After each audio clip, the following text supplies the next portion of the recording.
আসসালামু আলাইকুম গাইস, দেখতে পাচ্ছেন এখানে দুইটি নাম দুইটা সেলের মধ্যে আছে।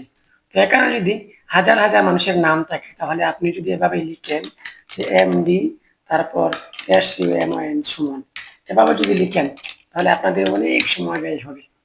কারণ আপনারা একটি একটি করে লিখলে, এখন আমি আপনাদেরকে দেখাবো খুব সহজেই আপনারা ফর্মুলা ব্যবহার করে এটাকে আপনারা করে নিতে পারবেন।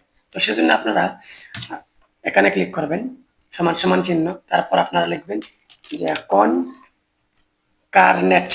কনকারনেটের মধ্যে আপনারা ক্লিক করে দেবেন। ক্লিক করে দেওয়ার পর আপনারা প্রথম নেমটা সিলেক্ট করবেন, তারপর ক্ষমা দিবেন, তারপর স্পেস দিবেন, তারপর এখানে একটি এরকম দিবেন, তারপর আবার কোটেশন দিবেন, তারপর আবার ক্ষমা দিবেন, তারপর আপনারা সুমন নামটা সিলেক্ট করে দিবেন। সিলেক্ট করে দেওয়ার পর এন্টার করে দিবেন। দেখতে পাচ্ছেন এমডি সুমন এখানে কিন্তু আমি লিখে ফেলছি।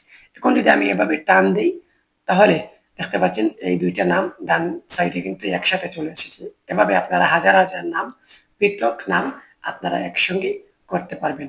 এটাই হচ্ছে টেক্সট মার্জ।